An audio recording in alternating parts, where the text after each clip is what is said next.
Hello friends, how are you all? I hope you all are fit and fine. મિત્રો આજે આપણે conjunction વાળું જે ચેપ્ટર ચાલી રહ્યું છે રાઈટ, એમાં બે ટાઈપના ક્વેશ્ચન્સ આપણે કર્યા છે. ઓકે, થર્ડ ટાઈપના ક્વેશ્ચન્સ આજે કરવાના છે, જેમાં સિલેક્શન કરવાનું છે right સેન્ટેન્સનું.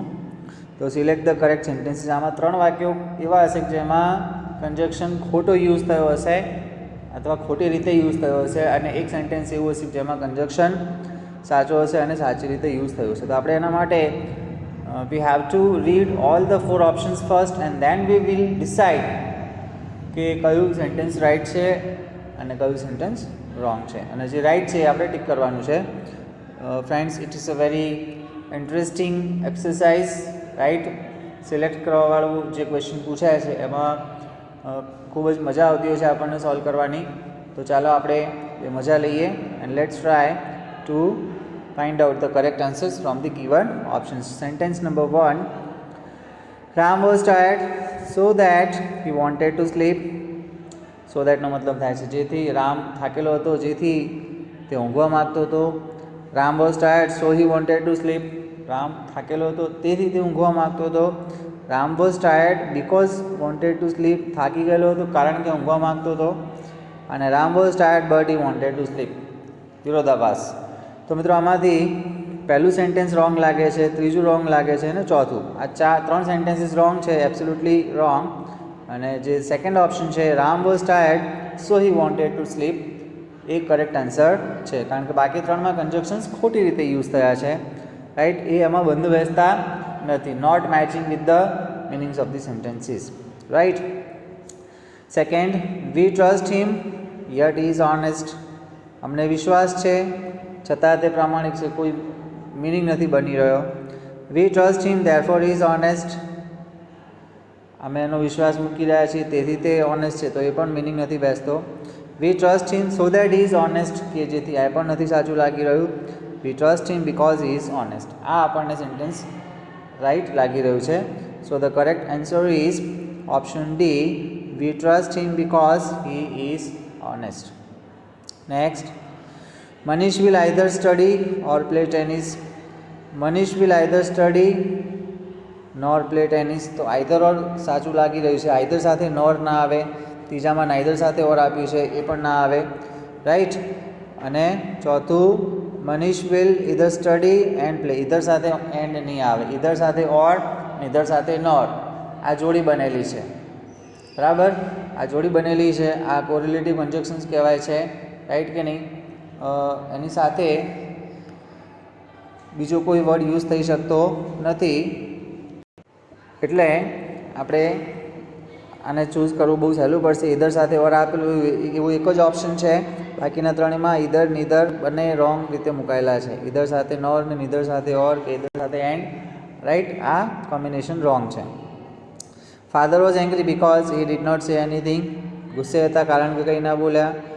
Okay, father was angry although he did not say anything. જો કે કશું ગુસ્સે હતા, જો કે કશું બોલ્યા નહીં છતાં ગુસ્સે હતા. Father was angry or he did not say anything. Father ગુસ્સે હતા અથવા કશું કીધું નહીં. અને father was angry but he did not say anything. Father ગુસ્સે હતા પરંતુ કશું બોલ્યા નહીં. તો આની અંદર ઓપ્શન ડી જે છે એ કરેક્ટ આન્સર છે. Okay, father was angry but he did not say anything. Do not worry about what others feel but talk about you. Do not worry about what others feel and talk about you. Do not worry about what others feel yet talk about you. અને do not worry about what others feel yet talk about you. તો આની અંદર option B right લાગે છે બરાબર, કારણ કે બાકીના 3 ઓપ્શનમાં ગડબડ લાગી રહી છે મિનિંગમાં. Do not worry about what others feel and talk about you. Option B right. But વાળું, યટ વાળું અને અધરવાઇઝ વાળું ત્રણેય મિનિંગ વગરના છે. It is raining therefore schools are closed. It is raining so that schools are closed. It is raining but schools are closed. Though it is raining schools are closed. તો though વિરોધાભાસ બતાવે છે, વાક્યમાં વિરોધાભાસ છે જ નહીં, કારણ પરિણામ વાળું રિલેશન લાગે છે. તો first answer is correct. It is raining therefore schools are closed right. It is raining therefore schools are closed. I will have either tea or coffee. I will have neither tea or coffee. I will have either tea nor coffee. neither or ખોટું, either nor ખોટું, tea and coffee, either and પણ ખોટું, right. either or જ આવશે.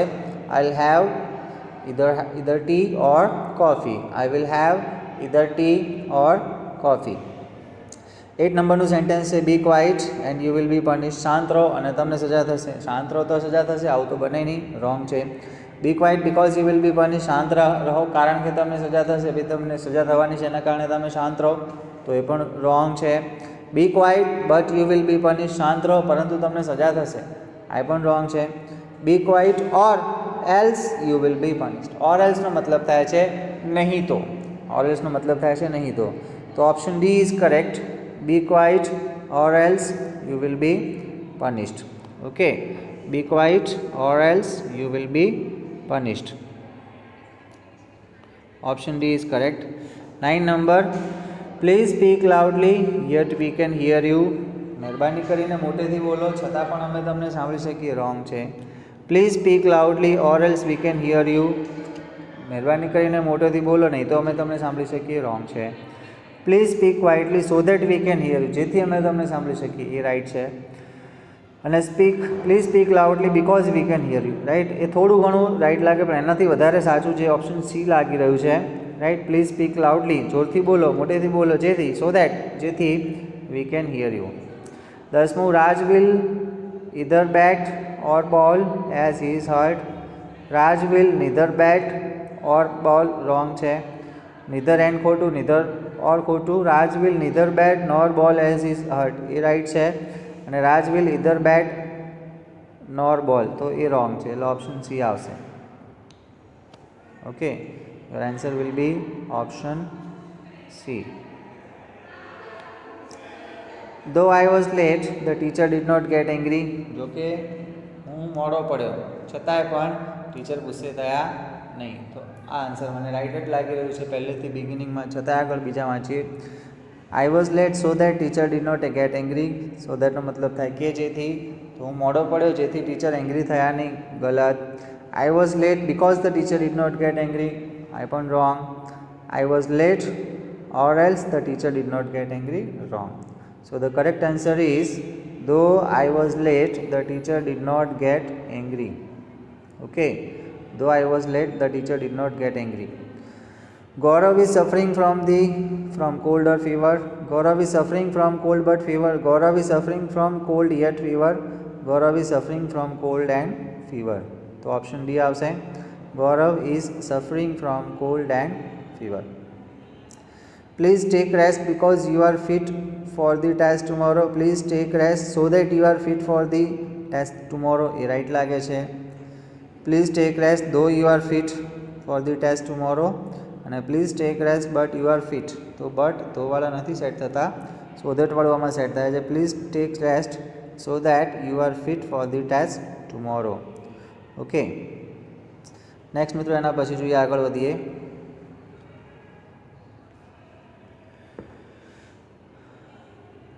Sumit is not well because he has come to school. તેને સારું નથી કારણ કે સ્કૂલે આવ્યો છે, wrong. Sumit is not well yet he has come to school. એને સારું નથી છતાંય સ્કૂલે આવ્યો છે, એ રાઈટ છે. Sumit is not well so he has come to school. એને સારું નથી તેથી સ્કૂલે આવ્યો છે, તો ગલત. અને Sumit is not well though he has come to school, તો આની અંદર સેકન્ડ ઓપ્શન જે છે Sumit is not well yet he has come to school is correct answer. Okay. Sumit is not well yet he has come to school. That is the correct answer. Okay. And 15 number, Mohan will come early because he can get ready in time. Mohan will come early for he can get ready in time. Mohan will come early but he can get ready in time. Mohan will come early so that he can get ready in time. તો આની અંદર option D જે છે એ right છે. Mohan will come early so that he can get ready in time. Okay મિત્રો, તો આપણે આજે આટલે સુધી રાખીએ છીએ. બાકીના સેન્ટેન્સીસ તમારે જાતે લખવાના છે, બરાબર છે કે નહીં. અને કંઈક ના આવડે, કંઈ બી ડાઉટ કે કન્ફ્યુઝન જેવું કંઈક હોય તો તમે મને એના વિશે પૂછી શકો છો. પ્રેક્ટિસ મિત્રો ચાલુ રાખજો. ઇંગ્લિશ બોલવાની પ્રેક્ટિસ, ગ્રામર સોલ્વ કરવાની પ્રેક્ટિસ, ઇંગ્લિશ લખવાની પ્રેક્ટિસ, ઇંગ્લિશ સાંભળવાની પ્રેક્ટિસ, બધી જ પ્રેક્ટિસ લેંગ્વેજની તમારે ચાલુ જ રાખવી પડશે, બરાબર છે કે નહીં? અને એ રીતે પ્રેક્ટિસ ચાલુ રાખશો ત્યારે જ આપણું ઇંગ્લિશ જે કહેવાય એ સારું ઇમ્પ્રૂવ થશે. હવે આમાં કંઈક ડાઉટ કે કન્ફ્યુઝન હોય તો તમે મને કોલ કે મેસેજથી સોલ્વ કરાવી શકો છો. Till then everybody good bye, have a nice day, God bless you, bye bye.